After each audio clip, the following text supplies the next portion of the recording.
Yes, ladies and gentlemen, a warm welcome to the legend Cris Cyborg, featuring in Battle of the Giants. You can see the beautiful background over there in Saudi. It's almost showtime. Up against Larissa Pacheco. It's going to be quite a battle. Cris, good to see you. How's it going? I'm great, excited, a couple of days and then start the fight. I'm happy, first time in Saudi Arabia. People really nice here and I enjoy. Is this the biggest card in the history of the PFL? I believe it's going to be great fights. I think it's going to be the history. And for the women's MMA, for sure, this is the biggest step to have a women's MMA fighting in Saudi Arabia. You've achieved so much in your career, fought for the top promotions. How do you feel about this as a milestone for you? Is this special? I'm really excited for this fight because I see how much it grows, much in the sport. Beginning my career, and then for now, you see how special. And if we be fighting, it's going to be 2 decades, be fighting. And if we're fighting for the title, for end of my career, is really, I'm really grateful. And I believe it's going to be a great show. The 5th title of my career, I'll be really thankful. Saudi has become a real epicenter for combat sports. You've done so much for women's MMA. How important is it to have a female title fight in Saudi Arabia at this moment in time? I think it's really important, for can come in here and do a couple of shows really good for the women's MMA. I think the first is respect to the culture. I've been walk around, I use hijab. I've been really respectful because this is open the door for good things. And the girls getting interesting, maybe it can be a fighter, I don't know. So and the younger girls too can see, the future they can do in the cage. It's gonna be big step, but I'm really happy and open the door for the girls to fight here, and I think it's really good. I'm seeing on your Twitter you call yourself the underdog, which is so funny because your whole career I think you've been the favorite. Do you enjoy it a little bit being the underdog maybe? I feel like this. I think it may be problems because my age and because PFL bought Bellator. I'm 39 years old. I feel happy, excited. I think I have a lot of experience in sports. I think I'm a rounded fighter. I compete everything I wanted in mixed martial arts. Like I did jiu-jitsu, wrestling, boxing, Muay Thai. I compete a lot of things. I think I'm a complete fighter. And it's like you don't have depression in your shoulder.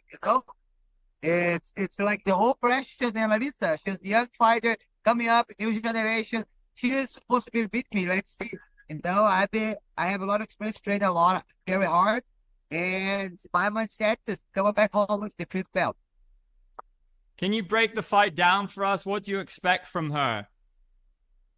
I know Larissa is a dangerous fighter. She's the last fights her 7 last fights she win by KO. But I didn't think she fight somebody like me. I think she's competing other girls, but no, like me. But I have 5 rounds. I feel the fight. And let's see how it's going to work. It's going to win in the grappling or stand-up. I'm ready for the situation to fight, Do you think this fight could be won on the ground? I think it can be any place, I'm a black belt jiu-jitsu. I have 2 times world champion in purple belt. I think I can be a striker, can be stand-up on the floor. I'm ready for all situations. We've been training everything, but we see what's the easy way to finish the fight, You were talking there about, all the different disciplines you competed in, the different promotions. Can I ask you, what do you have left on your bucket list?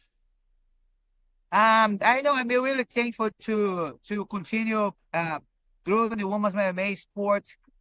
This is my next fight. This Saturday is gonna start the Legacy Tour. I wanna have 3 fights left in my contract, so I'm gonna finish. I wanna complete 20 years, 2 decades in my career, and then go into the next chapter in my life. But for sure, I want to do the big fights the next 3, and doing great fights for my fans. I'm really thankful to Cyber Nation. Make sure you guys follow me in my next fight to be there, and I want to give you all the love you guys give to me for the whole year. The new chapter, is it going to be coaching? Is it going to be movies? What do you think? I don't know what is God put in front of me. I'm going to be ready and all the opportunities. I don't know what's going to future be, but I'm just focusing on the next one. I saw you've been training with Holly Holm. How's that been? Oh, it was really cool. This camp was really special because I have a lot of girls, and the girls very good at different sports. Like have Rafaela Guedes. She's won the DCC champion 2004, 2024 now this year, and she was part of the camp the whole time in jiu-jitsu, grappling. And then we have Florence. She's 2 times went to the Olympics in wrestling. Now she's going to go to the MMA. She's went to part of the camp. And have Leia too, who's the champion of the PFL. And then we have 18 times world champion, Holly Holm in boxing. And, in MMA, she did a lot of things in history. And it was nice to have a lot of girls, very good, be part of this camp. It was really special. We did amazing camp together. And, I went there, help her for her last camp. So we made one friendship. And it was really nice she coming to my camp too. In MMA, we often talk about the Mount Rushmore. A lot of people put people like John Jones, GSP. But out of the women, who would be in your Mount Rushmore for MMA and what they've given to the sport? Sorry, I didn't understand the question. So, you have Mount Rushmore, the four faces on the mountain, the four most significant characters. Who are the four women for you that have given the most to MMA, the most important four women in the history of MMA? Can start Amanda Nunes. I think she did a great for sports. I love Joanna, her fight style. I love her fights. Rosie, Rosie Namajunas. And we can get a Holly. She did an amazing fight. She was an underdog, and she did an amazing fight in Australia. Be the champion, UFC champion. I think you got to put yourself in there as well. Got to have Cris Cyborg in there. But yeah, that's I cannot put myself in the list. I think in the face can put me in the list. Do you like the bare knuckle growth that we're seeing? This bare knuckle is interesting for you. We're seeing Conor in there now, and Joanna apparently is going to be the face of women's bare knuckle, I heard. I never thought about for fight bare knuckle. I think no gloves, every place you touch cut, I don't know if I never thought about, but maybe, if sometimes I have the opportunity, but for sure have to be good money, because for sure every place you punch is going to make a cut your face, it's going to be scarred for life. So, but I'm never scared to challenge, but I don't know. Can I have your thoughts on Francis and Hanan in the main event? This is a big fight. How do you see it happening? And if Francis wins or Hanan wins, what will that mean for them? I think it both is a dangerous fighter. They'll have weights. Every place they touch, they can you fall down. I believe who is the smart fight move around, because it's heavyweight. Every place they punch, is going to be hard. I think it's something in favor for the problems, because they're gonna coming for the sport with lost his last fight by KO, and the last 1 year. I don't know how to recover that, but let's see. You never know. Sport is never know. Never know how it can be. But both is a great fighter. Danger fight can finish any moment. He's another Brazilian. You're fighting Brazilian. Brazilians always have a big part in this story, in this sport. And now we're seeing Poatan, maybe one of the most popular fighters in the world. What is special about Brazilians and this sport? Why is this amazing relationship with MMA? I think in the sport to open the door for a lot of fighters, and then start to Brazil, they're shooter box, jiu-jitsu, and then start to grab Muay Thai too is very strong in Brazil. And I think it's the opportunity for the life. I think you can see the opportunity to change the lives. And I think the people in Brazil love fights. Have a lot of big names, coming from Brazil, like Vanderlei, Anderson Silva, Shogun, Ninja. I think have big names. I think have bigger mirror that people can see in the sports. So we'll finish with a quick fire. So right now, who is the funniest fighter in MMA? Funniest? Who's the funniest? I don't have no idea. Who's the funniest? Nobody makes you laugh? Nobody makes you laugh in MMA?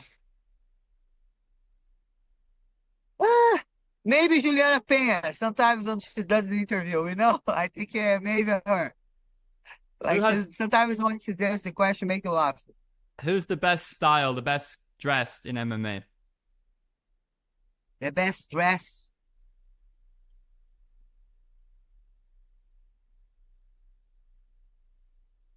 I don't look at this. I look at the fight. Who's the best grappling? Uh, Let's focus on the best grappling.